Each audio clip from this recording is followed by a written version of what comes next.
तो नमस्कार दोस्तों, आज हम बात करने वाले हैं सुप्रीम कोर्ट के बारे में। अगर आप एमपीपीएससी एग्ज़ाम की तैयारी कर रहे हो तो आपके लिए वो वीडियो महत्वपूर्ण हो जाता है, क्योंकि आपको सुप्रीम कोर्ट इसके अलावा और कहीं से पढ़ने की ज़रूरत नहीं पड़ेगी। आपको इतने फैक्ट और डेटा दे दिए जाएंगे और साथ ही साथ मेंस के लिए भी इसमें तैयारी आपकी पूरी हो जाएगी। सुप्रीम कोर्ट की अगर आपने मेरी वीडियो ये पूरी देख ली तो आपको सुप्रीम कोर्ट के लिए कोई भी किताब पढ़ने की आवश्यकता नहीं पड़ेगी। ये मैं आपको गारंटी देता हूँ, 100% गारंटी। और रही बात अदर एग्ज़ाम की, एसएससी वगैरह, तो उनके लिए भी वीडियो इम्पोर्टेंट हो जाती है। हम यहाँ पर रटने का काम बिल्कुल नहीं करेंगे, हम समझेंगे कि किस प्रकार से आखिर जो है सुप्रीम कोर्ट का इतिहास क्या रहा है और अब वर्तमान परिस्थिति सुप्रीम कोर्ट की क्या रही है। एक एक अनुच्छेद आपको याद हो जाएंगे, इस प्रकार से हम देखेंगे आज। और तो हम सुप्रीम कोर्ट की स्थापना से पहले देख लेते हैं कि सुप्रीम कोर्ट आखिर हमारे सिलेबस में कहाँ पे है। एमपीपीएससी के जो सिलेबस है उसमें कहाँ पे है, तो जो सुप्रीम कोर्ट है दोस्तों, सुप्रीम कोर्ट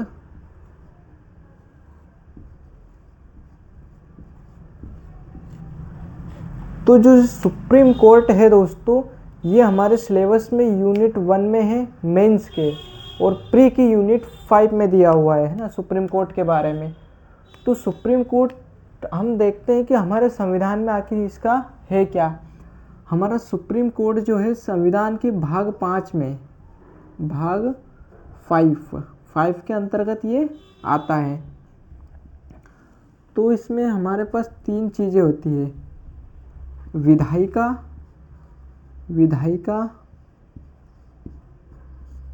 कार्यपालिका और उसके बाद आता है न्यायपालिका।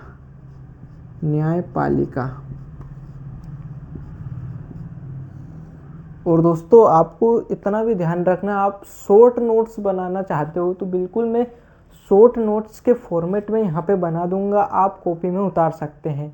बाकी अगर आपको डिटेल में इनकी चाहिए तो आपको स्क्रीन पर नंबर शो हो रहे होंगे, उस पर मैसेज कर दीजिएगा, तो मैं पीडीएफ इसकी आपके पास शेयर कर दूंगा, ठीक है। तो सर्वप्रथम हम यूनिट 5 में देखते हैं विधायिका, कार्यपालिका और न्यायपालिका। बेसिक इनकी जानकारी देख लेते हैं, क्योंकि आपको ये डिटेल से पढ़ना होता है। अभी हम न्यायपालिका के बारे में उसके अंतर्गत सुप्रीम कोर्ट को देखेंगे। तो विधायिका क्या होती है? जो कानून बनाती है, सिंपल सी भाषा बता रहा हूँ ना, जो कानून बनाती है। और कार्यपालिका क्या होती है? जो कानून को लागू करवाती है, कानून को क्या करवाती है? लागू करवाती है। और उसके बाद न्यायपालिका क्या होती है? जो कानून बनाया है, अगर कोई उस कानून का उल्लंघन करेगा तो उसे दंड देने का कार्य करती है। तो यहाँ तक आपको क्लियर हो गया होगा इन तीनों के कार्य। तो हम इसको अभी मिटा देते हैं। तो हमने मिटा दिया है उसको। अब देखते हैं सुप्रीम कोर्ट के इतिहास के बारे में, ठीक है। तो आपको प्री के नोट्स के अकॉर्डिंग मैं बताऊंगा, ठीक है, सुप्रीम कोर्ट के इतिहास के बारे में। तो सबसे पहला आता है 1773 ईस्वी का रेगुलेटिंग एक्ट आता है, ठीक है दोस्तों। तो इस एक्ट के माध्यम से क्या होता है, इसमें एक प्रावधान होता है कि भारत के 3 स्थानों पर सुप्रीम कोर्ट्स की स्थापना होगी, ठीक है। इस एक्ट में प्रावधान ये क्या था कि भारत के 3 स्थानों पर, 3 स्थान कौन थे? कलकत्ता, बम्बई और मद्रास, ठीक है दोस्तों, मद्रास 3 स्थानों पर। यह कब हुई? 1774। देखो अधिनियम आया 73 में, स्थापना हुई 74 में, तो ये आपको ध्यान रखना है। सर्वप्रथम कलकत्ता में हुई थी और कलकत्ता के जो मुख्य न्यायाधीश थे वो एलिजा इम्पे और अन्य न्यायाधीश चेम्बर, लेमिस्टर, वाइड, वो आपको अभी ध्यान नहीं रखने हैं, एलिजा इम्पे, ठीक है। तो ये मुख्य न्यायाधीश थे। तो आपसे प्रश्न पूछा जा सकता है प्री में कि जो है सुप्रीम कोर्ट्स के जो सर्वप्रथम स्थापना कहाँ पे हुई, तो कलकत्ता में आपकी सुप्रीम कोर्ट्स में जो सर्वप्रथम स्थापना हुई थी। ध्यान रखिएगा वो दोस्तों, ये सुप्रीम कोर्ट से, ठीक है, सुप्रीम कोर्ट से एक एक ध्यान रखिए। अब इसके बाद आया अपना 1861 ईस्वी में भारतीय उच्च न्यायालय अधिनियम, ठीक है, न्यायालय अधिनियम, ठीक है। तो इसके माध्यम से क्या किया गया, यहाँ पे जो 3 सुप्रीम कोर्ट्स थे उन्हें हाई कोर्ट में परिवर्तित कर दिया गया, ठीक है। तो इन्हीं 3 स्थानों पर 3 हाई कोर्ट्स की स्थापना कर दी गई, कलकत्ता, बम्बई और मद्रास, इस एक्ट्स के माध्यम से। तो अपन यहाँ लिख सकते हैं हाई कोर्ट्स की स्थापना, ठीक है दोस्तों। ये कब हुई थी, 1862 ईस्वी में। ये भी कहाँ पर हुई थी, कलकत्ता, बम्बई और मद्रास।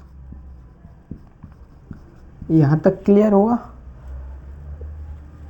ये 1862 ईस्वी में। 1861 ईस्वी में अधिनियम आया, उसके बाद 1862 ईस्वी में क्या हो गई, इसकी स्थापना हो गई। अब इसके बाद क्या हुआ, भारत सरकार अधिनियम 1935, इसके माध्यम से 1 जुलाई 1937 ईस्वी में जो है दिल्ली में संघीय न्यायालय की स्थापना की गई थी दोस्तों, संघीय न्यायालय, ठीक है। यहाँ तक आप नोट्स बना लीजिए, एक बार मैं रिपीट कर दूंगा इनको, ठीक है। तो यहाँ तक आप शॉर्ट नोट्स बना लीजिए, मैं इसको मिटा देता हूँ। तो ठीक है, मैंने मिटा दिया। अब देखते हैं ना, तो आप क्या लिखोगे इतिहास के बारे में। आपसे मेंस में क्वेश्चन आ सकता है, वैसे आएगा नहीं लेकिन चांसेस हो जाते हैं, मेंस के लिए मैं बता रहा हूँ ना। मेंस के लिए आपको क्या लिखना है, इतिहास पूछे सुप्रीम कोर्ट, तो आपको डायरेक्ट लिखना है 1773 ईस्वी के रेगुलेटिंग एक्ट्स के माध्यम से भारत में सर्वप्रथम 3 स्थानों पर सुप्रीम कोर्ट्स की स्थापना की गई, कोलकाता, बम्बई और मद्रास में। कोलकाता उच्च न्यायालय के मुख्य न्यायाधीश थे एलिजा इम्पे। फिर आपको सेकंड पॉइंट लिखना है, इसको छोड़ के सेकंड पॉइंट, भारतीय उच्च न्यायालय अधिनियम 1861 के माध्यम से इन्हीं 3 स्थानों पर, किन्हीं 3 स्थानों पर, सुप्रीम कोर्ट्स के 3 स्थानों पर उच्च न्यायालयों की स्थापना की गई। वो भी उच्च न्यायालय यहीं थे, कोलकाता, मुंबई और मद्रास में। ये छोड़ देना है। फिर उसके बाद लिखना है लाइन, फिर आता है भारत शासन अधिनियम 1935, उसके माध्यम से 1 जुलाई 1937 ईस्वी में संघीय न्यायालय की स्थापना की गई, ठीक है। अब आते हैं हम भारतीय संविधान लागू होने के बाद। अब जब भारतीय संविधान लागू है उसके बाद की स्थिति क्या है, तो भारतीय संविधान जो लागू हुआ वो लागू हुआ था 26 जनवरी 1950 ईस्वी में, ठीक है दोस्तों, 1950 ईस्वी में। तो 26 जनवरी 1950 में भारतीय संविधान लागू होगा। लागू होने के 2 दिन बाद, मतलब थोड़ा आराम वगैरह किया हमारे जो संसद के जो सदस्य थे उन्होंने, और फिर जो 28 जनवरी 1950 को सुप्रीम कोर्ट्स की स्थापना कर दी गई, जो कि दिल्ली में है दोस्तों, ठीक है, दिल्ली में। कहाँ पे है ये, दिल्ली में, ठीक है। तो अब एक और चीज़ मैं आपको बता देता हूँ एडिशनल में, हो सकता है कभी पूछ ले, न्यायपालिका क्या है। न्यायपालिका वैसे तो अपन ने समझ लिया, लेकिन आप समझ लीजिएगा एक बार। न्यायपालिका, देखो परिभाषा बहुत से माध्यम से लिखी जा सकती है, ठीक है। तो इसकी एक अच्छी सी परिभाषा अगर आपसे पूछ ली जाए 2 अंकों में, न्यायपालिका क्या है, तो न्यायपालिका ऐसे वास्तव में ऐसे व्यक्तियों का समूह है, वास्तव में ऐसे व्यक्तियों का समूह है जो विधि के माध्यम से या विधि के अनुसार विवादों को हल करती है, विवादों को हल करती है। ठीक है, परिभाषा आप लिख लीजिएगा, नोट कर लीजिएगा, यहाँ पे लिखने में बहुत टाइम लग जाएगा। न्यायपालिका वास्तव में ऐसे व्यक्तियों का समूह है जो विधि के माध्यम से विवादों को हल करने या समस्याओं को हल करने का कार्य करती है। तो यहाँ तक आपने देख लिया। तो अब और कुछ पॉइंट अगर इसके बाद देखना चाहो तो देश का शीर्षतम न्यायालय सुप्रीम कोर्ट है। शीर्षतम जो न्यायालय है जो सुप्रीम कोर्ट है, लेकिन हाई कोर्ट इसका अधीनस्थ न्यायालय नहीं है दोस्तों। इंटरव्यू के लिए ये क्वेश्चन अच्छा हो जाएगा, इम्पोर्टेंट हो जाएगा। जो भारत का सर्वोच्च न्यायालय है वो देश का सर्वोच्चतम न्यायालय है। जो हाई कोर्ट्स है वो राज्य का शीर्षस्थ न्यायालय है। तो अगर हम बात करते हैं हाई कोर्ट की, वैसे हम जो हाई कोर्ट देखेंगे तो उसमें इसको पढ़ेंगे। जो सुप्रीम कोर्ट का अधीनस्थ न्यायालय उच्च न्यायालय नहीं है। क्यों? क्योंकि दोनों को ही संविधान की व्याख्या करने की शक्ति प्रदान की गई है। आपको इंटरव्यू किस प्रकार से जवाब देना है कि सर जो उच्चतम न्यायालय है वो सर्वोच्च न्यायालय का अधीनस्थ न्यायालय नहीं है, क्योंकि दोनों ही न्यायालयों को संविधान की व्याख्या करने का अधिकार दिया गया है। ये आंसर हो जाएगा इंटरव्यू के लिए। ठीक है, देखिए दोस्तों, वीडियो को आराम से देखिएगा। ठीक है, एक एक लाइन पे ध्यान देंगे ना तो आपको बिल्कुल क्लियर होता चला जाएगा। ठीक है, तो अब हम आते हैं अनुच्छेदों के बारे में बिल्कुल डिटेल से। इसके बाहर आपका क्वेश्चन नहीं जाएगा और आपको ज़्यादा डिटेल भी नहीं दी जाएगी। ठीक है, तो नेक्स्ट अपन अनुच्छेद शुरू करते हैं 124। तो अनुच्छेद 124, ठीक है, तो ये मैंने लिख दिया है। अनुच्छेद 124 में इतनी चीज़ों का वर्णन दिया हुआ है, हमें इनको डिटेल से समझना है दोस्तों। ठीक है, तो सर्वप्रथम बात करते हैं हम नियुक्ति की। आपको डायरेक्ट क्वेश्चन आ सकता है किस अनुच्छेद में सर्वोच्च न्यायालय के न्यायाधीशों के त्यागपत्र, शपथ या नियुक्ति या निष्कासन, इनमें से कोई भी शब्द आ जाए 124 अनुच्छेद होगा। तो बात करते हैं नियुक्ति किस प्रकार से और कौन करता है। ये क्वेश्चन यहाँ से क्वेश्चन आया है सर्वोच्च न्यायालय प्री के लिए आया है ना, कि सर्वोच्च न्यायालय के न्यायाधीशों की नियुक्ति कौन करता है। तो नियुक्ति कौन करता है? राष्ट्रपति करता है। राष्ट्रपति कॉलेजियम की सिफारिश पर, कॉलेजियम की सिफारिश पर करता है। सिफारिश पर करता है। तो राष्ट्रपति कॉलेजियम की सिफारिश पर इसकी नियुक्ति। अब यहाँ बात आती है कॉलेजियम सिस्टम आखिर है क्या दोस्तों। तो हम कॉलेजियम सिस्टम को डिटेल से समझ लेते हैं। नियुक्ति आपको शॉर्ट नोट्स किस टाइप से बनाते थे मैं उस तरह से बना देता हूँ।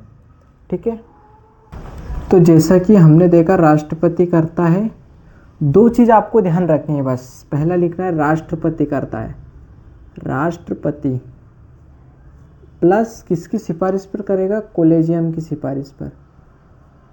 कॉलेजियम, अब देखने हैं आपको कॉलेजियम। ठीक है, इस पर विवाद भी रहता है ना, तो कॉलेजियम की सिफारिश लगेगी भाई साहब, सिफारिश। तो अब बात करते हैं कॉलेजियम क्या होता है। तो कॉलेजियम में आप लिख लीजिएगा, कॉलेजियम ऐसे व्यक्तियों का समूह होता है जो सर्वोच्च न्यायालय के न्यायाधीशों के नामों की सिफारिश करता है। रिपीट करके देख लीजिएगा वीडियो ना,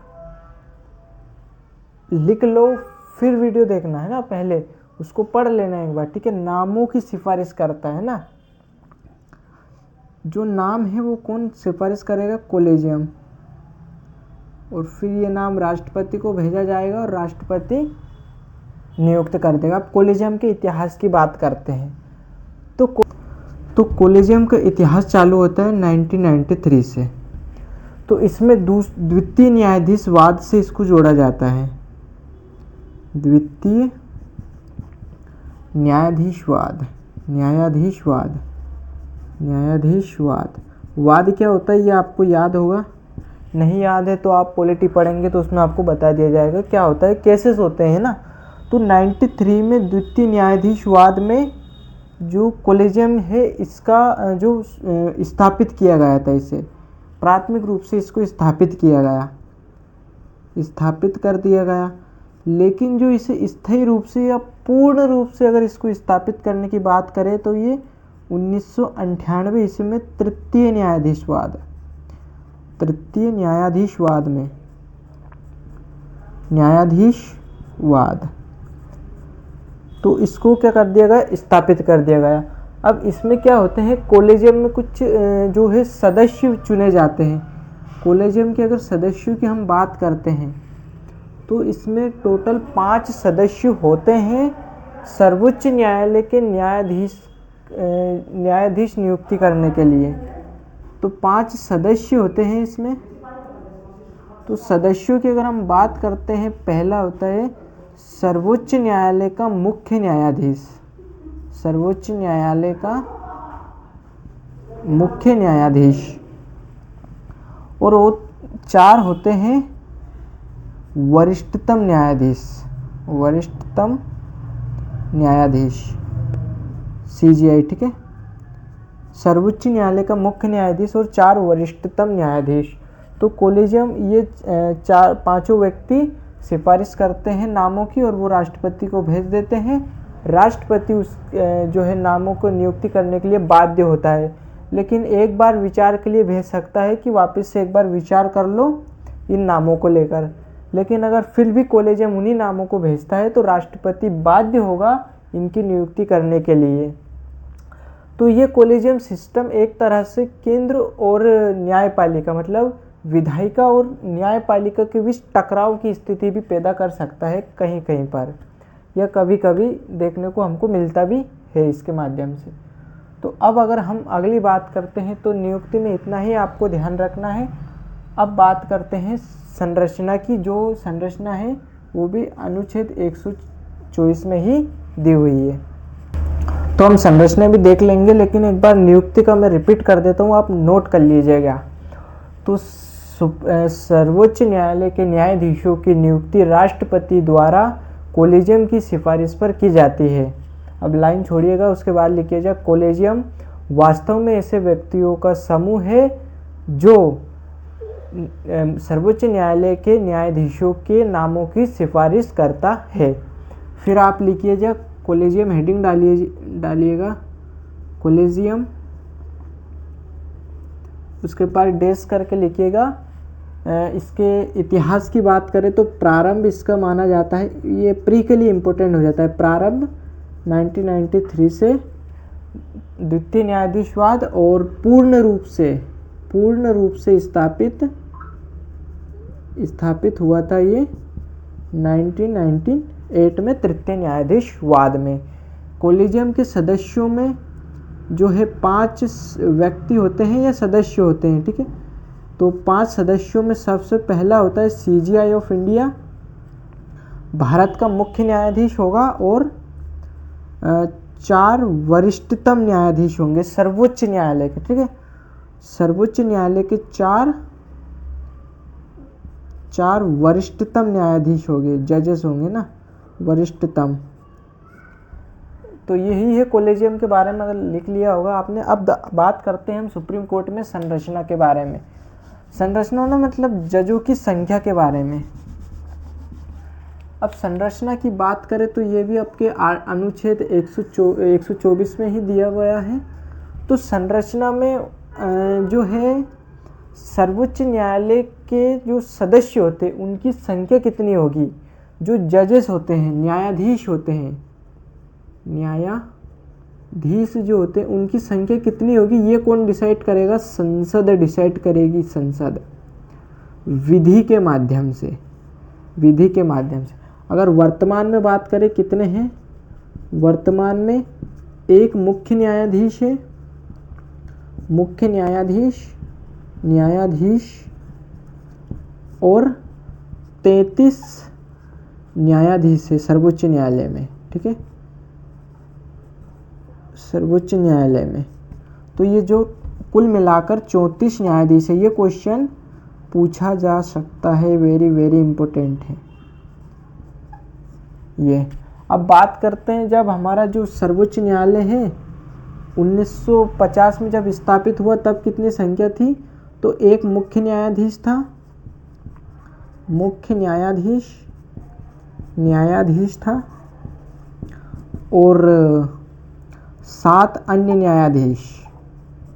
ठीक है, तो कुल मिलाकर 8 थे, ये क्वेश्चन भी आ सकते हैं। ठीक है, कुल न्यायाधीश कितने, 8 थे, वर्तमान में 34 है। तो एक यहाँ पर प्रश्न भी उठता है कि जो हमारी जो पॉपुलेशन है विश्व में हम प्रथम स्थान पर आ गए हैं, लेकिन न्यायाधीशों की संख्या इतनी कम है। तो देखिए, हम अभी इसके आगे आर्टिकल 125 पढ़ेंगे, तो उसमें वेतन जो होता है वो सरकार, केंद्र सरकार की संचित निधि से भारित किया जाता है, तो सरकार पे पैसों का दबाव पड़ता है ना, तो इस कारण से इनकी नियुक्ति भी कम है। तो 34 जज है, आपको ये ध्यान रखना है। ठीक है, उसके बाद संख्या निर्धारित करेगी। अरे यार 1 मिनट। तो जो न्यायाधीश है उनकी संख्या कौन निर्धारित करेगी, संख्या जो निर्धारित करेगी कितने जजेस होंगे सुप्रीम कोर्ट में, तो वो संसद करेगी दोस्तों। संसद क्या करेगी, विधि के माध्यम से, विधि के माध्यम से संसद। और जो ये वर्तमान में जो संख्या है ये 2019 की है, हर 10 साल में ये संख्या समय समय पर बढ़ाई गई है संसद द्वारा। तो यही इसमें कुछ शॉर्ट नोट्स इस प्रकार से बना लीजिएगा संरचना। अब इसकी बात करते हैं हम, योग्यता की बात करते हैं ना, ये आप इतना ही बना लीजिएगा, मेंस में वैसे इस टाइप से आएगा नहीं। प्री के लिए आईएमपी हो जाता है, कोई भी आप गवर्नमेंट एग्जाम दे रहे हो क्वेश्चन आ सकते हैं। ठीक है, अब योग्यता देख लेते हैं हम। तो योग्यता में आपको इस प्रकार से ही बना लेने हैं शॉर्ट नोट्स। योग्यता भी आर्टिकल 124 में ही दी गई है। इसमें 2 योग्यताएं बताई गई है मुख्य रूप से।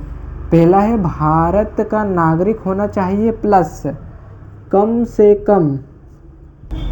कम 5 वर्षों से हाईकोर्ट का न्यायाधीश हो, या कम से कम 10 वर्षों से 10 ईयर्स से क्या होना चाहिए, उच्च न्यायालय में विधि वेत्ता हो, मतलब वकील हो, 10 वर्षों से वकील का कार्य कर रहा हो, या राष्ट्रपति की नज़र में कोई न्यायविद हो या विधिवेत्ता हो, विधिवेत्ता, तो वो जो है सुप्रीम कोर्ट का जज बनने के योग्य हो जाता है। ये योग्यताएं हैं, लिख लीजिएगा, मैं लिख देता हूँ प्रॉपर।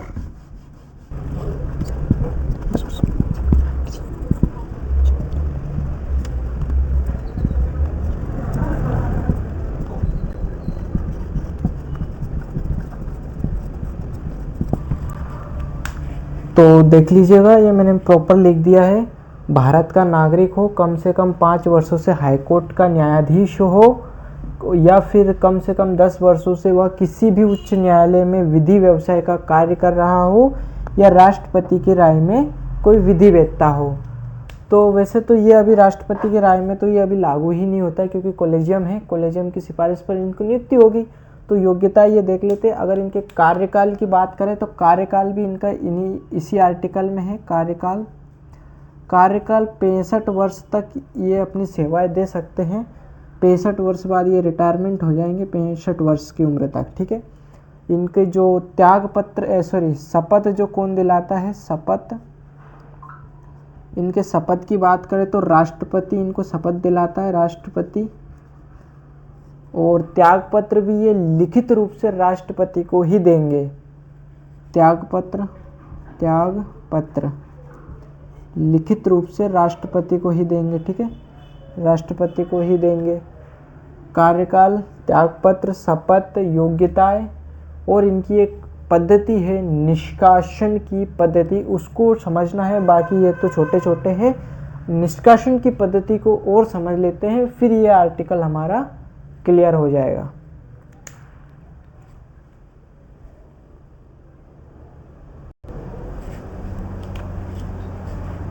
तो इनका निष्कासन भी आर्टिकल 124 में ही वर्णित है। तो निष्कासन के लिए पहला तो बात आती है आधार क्या होना चाहिए। तो आधार होता है साबित कदाचार, साबित कदाचार या असमर्थता के आधार पर, असमर्थता ये आधार है इसके। साबित कदाचार मतलब वो भ्रष्टाचार कर रहा है, ये साबित हो जाए तो इनको निष्कासन की प्रक्रिया द्वारा हटाया जा सकता है। कि असमर्थता मतलब हाथ पैर काम नहीं कर रहे हैं, इस प्रकार विकलांग वगैरह है, बुद्धि काम नहीं कर रही है, तो इस आधार पर उनको क्या कर दिया जाता है, हटाया जा सकता है। यह आधार है, ठीक है।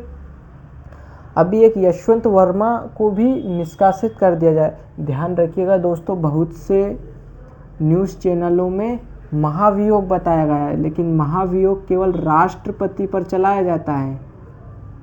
महाभियोग केवल राष्ट्रपति पर चलाया जाता है, सर्वोच्च न्यायालय के न्यायाधीशों पर नहीं।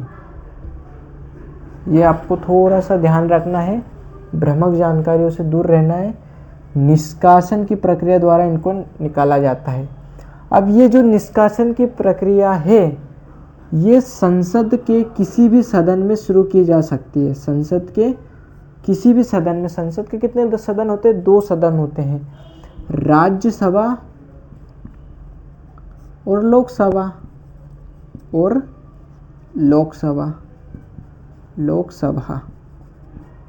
राज्यसभा और लोकसभा। तो एक मैं बना देता हूँ शॉर्ट नोट्स के टाइप से, पहले आप समझ लीजिए। देखो इनको आप लिख लीजिएगा, मैं बता देता हूँ क्या लिखना है। निष्कासन की प्रक्रिया है तो यहाँ हमारे संविधान के अनुच्छेद 124 में वर्णित है। किन आधारों पर इसको हटाया जाएगा, तो किसी भी सर्वोच्च न्यायालय के न्यायाधीश को साबित कदाचार या असमर्थता के आधार पर अपने पद से हटाया जाएगा। ठीक है, यहाँ तक लिख लिया। उसके बाद यह प्रक्रिया संसद के किसी भी सदन अर्थात लोकसभा या राज्यसभा में शुरू की जा सकती है। दोस्तों आपको स्क्रीन पर नंबर शो हो रहे होंगे, बिल्कुल आपको PDF मिल जाएगी, हाई लिख दीजिएगा एक बार। ठीक है, अब इनकी प्रक्रिया लोकसभा में किस प्रकार प्रक्रिया चलेगी और राज्यसभा में किस प्रकार चलेगी वो हम बता देते हैं। तो लोकसभा में प्रक्रिया शुरू करने के लिए कम से कम 100 सदस्यों द्वारा हस्ताक्षरित प्रस्ताव लाना पड़ेगा। हस्ताक्षरित प्रस्ताव लाना पड़ेगा। ठीक है, प्रारंभ लाकर शुरू की जाएगी। अगर लोकसभा में चालू हो रही है तो लोकसभा में जितने सदस्य हैं उनमें से 100 सदस्यों द्वारा ऐसा प्रस्ताव लाना पड़ेगा। अब वो ऐसा प्रस्ताव लेकर आए, वो ये प्रस्ताव जो स्पीकर को, जो लोकसभा का अध्यक्ष होता है या स्पीकर होता है, उसको देगा और स्पीकर इस प्रस्ताव को स्वीकार या अस्वीकार कर सकता है। मतलब वो चाहे तो स्वीकार कर ले या अस्वीकार भी कर सकता है, लेकिन स्वीकार करने के बाद वो एक कमेटी की स्थापना करेगा जांच करने के लिए, आखिर भ्रष्टाचार की जांच करने के लिए, साबित कदाचार की जांच करने के लिए एक कमेटी बनाएगा। कमेटी में होंगे 3 मेंबर्स या 3 सदस्य होंगे। देखो सर्वप्रथम तो होगा CJI ऑफ इंडिया, मतलब भारत का सर्वोच्च न्यायालय का मुख्य न्यायाधीश, और दूसरे होंगे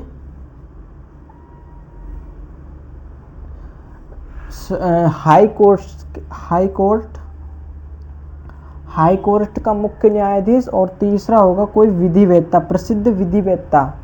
और यहाँ पर देख लीजिएगा CJI, अगर CJI के विरुद्ध ही निष्कासन की प्रक्रिया लाई जा रही है तो कोई भी सर्वोच्च न्यायालय का वरिष्ठतम न्यायाधीश। समझ में आई यहाँ तक प्रक्रिया?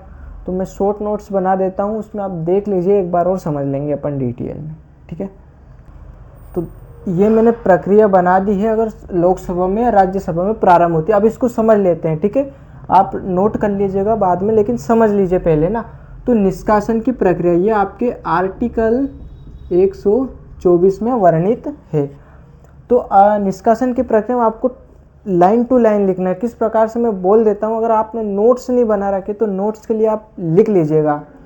तो निष्कासन की प्रक्रिया, आधार क्या है, आप निष्कासन की प्रक्रिया डालेंगे या फिर निष्कासन हेडिंग डाल के उसमें लिखना है आधार साबित कदाचार या असमर्थता के आधार पर किसी भी सर्वोच्च न्यायालय के न्यायाधीश को हटाया जा सकता है। लाइन छोड़ने के बाद फिर लिखना है यहाँ प्रक्रिया संसद के किसी भी सदन अर्थात लोकसभा या राज्यसभा में प्रारंभ की जा सकती है। फिर आपको लिखना है लोकसभा में अगर प्रारंभ की जा रही है प्रक्रिया, ठीक है, लोकसभा में अगर प्रारंभ की जा रही है, लोकसभा, ठीक है, अगर लोकसभा में प्रक्रिया प्रारंभ की जा रही है तो उस प्रस्ताव को लाने के लिए कम से कम 100 सदस्यों का हस्ताक्षरित प्रस्ताव होना चाहिए। मतलब 100 सदस्यों का हस्ताक्षरित प्रस्ताव द्वारा प्रक्रिया प्रारंभ की जाएगी लोकसभा में। उसके बाद लिखना है जो प्रस्ताव है वो लोकसभा के अध्यक्ष को सौंपा जाएगा और लोकसभा का अध्यक्ष स्वतंत्र होता है प्रस्ताव को स्वीकार या अस्वीकार करने के लिए। अगर वो प्रस्ताव को अस्वीकार कर देता है तो वहीं पर वो रद्द हो जाएगा, समाप्त हो जाएगा।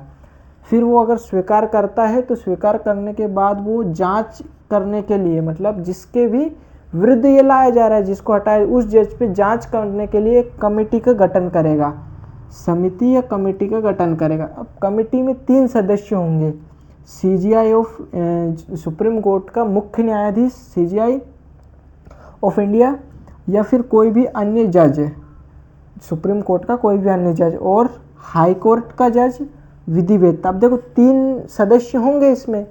अगर प्रक्रिया मुख्य न्यायाधीश के खिलाफ ही लाई जा रही है तो कोई जज होगा सर्वोच्च न्यायालय का, अगर कोई किसी जज के खिलाफ लाई जा रही है तो सुप्रीम कोर्ट का मुख्य न्यायाधीश होगा। तो एक हाई कोर्ट का जज होगा और दूसरा कोई भी विधिवेत्ता होगा। फिर ये प्रक्रिया क्या होगी, इस प्रक्रिया को ये जो समिति है, कमेटी है, ये कमेटी अपनी रिपोर्ट सौंपेगी लोकसभा में, क्योंकि प्रक्रिया लोकसभा में प्रारंभ हुई तो दोस्तों लोकसभा में ही रिपोर्ट प्रस्तुत करेगी। अब रिपोर्ट पर मतदान होगा, मतदान होने के बाद लोकसभा में विशेष बहुमत, उस जो लोकसभा में कुल जो सदस्य मतदान में भाग लेने वाले सदस्यों की 2/3 बहुमत से लोकसभा में पास होगा, 2/3 बहुमत से लोकसभा में पास होगा। फिर वही प्रस्ताव विशेष बहुमत अर्थात 2/3 बहुमत से राज्यसभा में पास होगा और वो फिर राष्ट्रपति के पास जाएगा। राष्ट्रपति को भी इस संदर्भ में वीटो शक्ति प्राप्त है और जैसे ही राष्ट्रपति इस पर हस्ताक्षर करता है उस न्यायाधीश को उसके पद से हटा दिया जाएगा। ठीक है, तो ये लोकसभा में प्रक्रिया, यही राज्यसभा में अगर प्रक्रिया प्रारंभ करते हैं। अगर आप राज्यसभा में प्रक्रिया प्रारंभ करोगे तो कम से कम 50 सदस्यों के हस्ताक्षरित प्रस्ताव के द्वारा यह प्रक्रिया प्रारंभ की जा सकती है। उसके बाद जो राज्यसभा में जो प्रस्ताव है वो सभापति को सौंपा जाएगा। ठीक है, अब सभापति को सौंपा जाएगा, सभापति क्या करेगा, सभापति फिर यही प्रक्रिया पे आ जाएगा, कमेटी का गठन करेगा। कमेटी में यही 3 सदस्य होंगे। फिर ये 3 सदस्य राज्यसभा में रिपोर्ट प्रस्तुत करेगा। ध्यान रखिएगा दोस्तों, अगर लोकसभा में चालू हुआ तो लोकसभा में रिपोर्ट प्रस्तुत की जाएगी, अगर राज्यसभा में चालू हुआ तो राज्यसभा में रिपोर्ट प्रस्तुत की जाएगी। फिर राज्यसभा में उस पर मतदान होगा, मतदान की वही प्रक्रिया, राज्यसभा के 2/3 बहुमत मतलब 2/3 विशेष बहुमत से राज्यसभा में पास होगा। फिर लोकसभा में जाएगा, लोकसभा में भी 2/3 बहुमत से प्रस्ताव पास होने के बाद राष्ट्रपति के पास जाएगा। राष्ट्रपति के हस्ताक्षर के बाद प्रस्ताव जो है वो स्वीकार कर लिया जाएगा और यही प्रक्रिया है। आप इस टाइप से ही क्वेश्चन अगर 7 अंकों में आए तो आप बना सकते हैं, आपको आंसर अच्छे मिलेंगे। ठीक है, मतलब नंबर अच्छे मिलेंगे, इस टाइप से आप बता सकते हैं। ठीक है, यही 124 हम 125 जो आगे के अनुच्छेद वो नेक्स्ट वीडियो में देखेंगे। अगर आपको वीडियो में कोई दिक्कत आ रही है तो कमेंट में ज़रूर बताएं। जय हिंद, जय भारत।